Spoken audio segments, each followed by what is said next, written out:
নমস্কার আমার প্রিয় বন্ধুরা, আপনাদের সবাইকে সীমা কিচেনে স্বাগত। আজকে আর দুটো রেসিপি নিয়ে হাজির হলাম। পাট শাকের একটা পাট শাকের বড়া এবং পাট শাকের ভাজি। পাট শাকে বড়ার জন্য প্রথমে একটা বাটিতে হাফ কাপ বেসন নিলাম, হাফ কাপ চালের গুঁড়া নিলাম, লবণ পরিমাণ মতো দিলাম, মরিচের গুঁড়া দিলাম হাফ চামচ, হলুদের গুঁড়া দিলাম হাফ চামচ।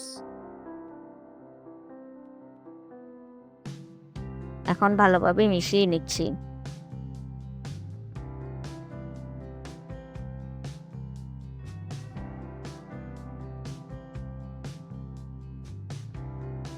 অল্প অল্প করে নর্মাল পানি দিয়ে গুলিয়ে নিচ্ছি ব্যাটারটা।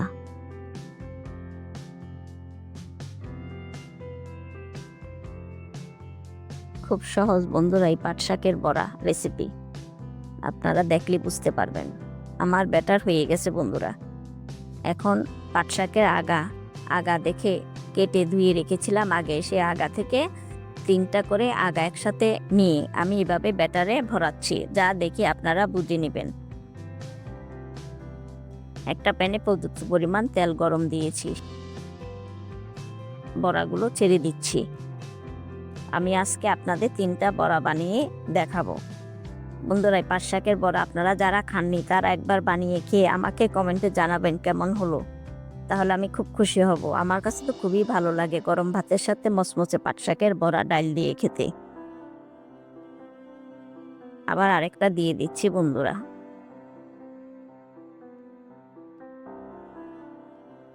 চুলার আঁচটা কিন্তু এখন কমিয়ে দিয়েছি, না হলে ব্যাটারটা পুড়ে যাবে, পাতাটা কাঁচা থেকে যাবে, তাই মচমচা হবে না। এক পিঠ লাল লাল হলে আরেক পিঠ উল্টিয়ে দেব। বন্ধুরা দেখে বুঝে নেন কিভাবে ভাজছি আমি।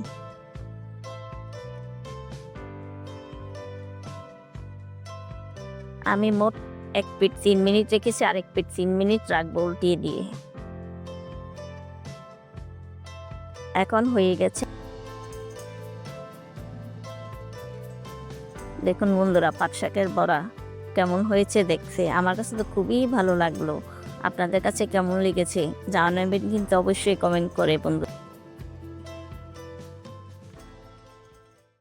আজ রান্না করে দেখাবো পাট শাক ভাজি। একটা প্যানে আমি 2 মুঠা পাট শাক কেটে ধুয়ে রেখেছিলাম আগে থেকে, সেটা দিয়ে দিলাম।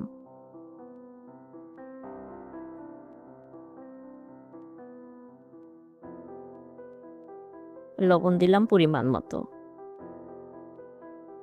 পেঁয়াজ কুচি দিলাম 2 টেবিল চামচ, 4-5টা কাঁচামরিচ মাঝখানে ফালি করে দিয়ে দিলাম।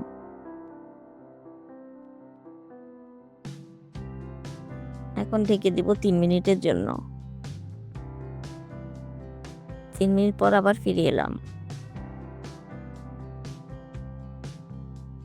শাকে যে পানিটা উঠেছে বন্ধুরা, সে পানিটা আমি পুরোপুরি শুকিয়ে নেব, তাহলে শাকটা ঝরঝরা হবে।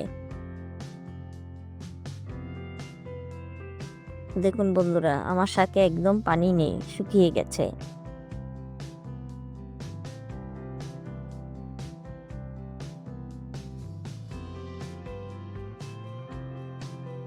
একটা প্যানে 2 টেবিল চামচ তেল দিয়ে দিয়েছি সয়াবিনের। এখন শুকনো মরিচ ভেজে নিচ্ছি গোটা।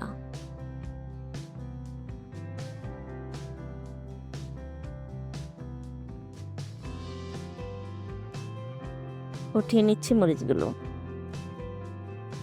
এখন আবার মাঝখানে আরো 2টা মরিচ ছিঁড়ে তেলের উপরে দিয়ে দিলাম। 1 টেবিল চামচ রসুন কুচি দিলাম,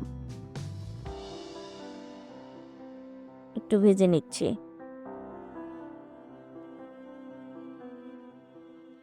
পেঁয়াজ কুচি দিলাম 1 টেবিল চামচ, দিয়ে ভালোভাবে নেড়ে চেড়ে নিচ্ছি।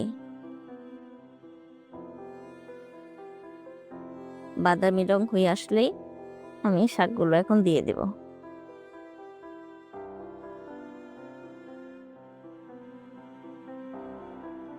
বন্ধুরা আপনাদের কাছে যদি আমার ভিডিওটা ভালো লেগে থাকে প্লিজ একটা লাইক দিয়ে দিবেন এবং সাবস্ক্রাইব করবেন। নতুন বন্ধুরা, পুরাতন বন্ধুদের তো আমি অনেক অনেক ভালোবাসা সবসময় দিচ্ছি।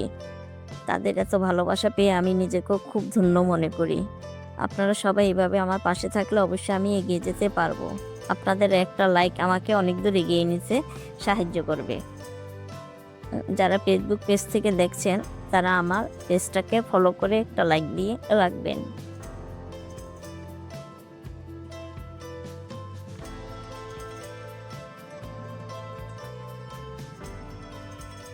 বন্ধুরা দেখুন আমার শাক একদম ঝরঝরা হয়ে গেছে।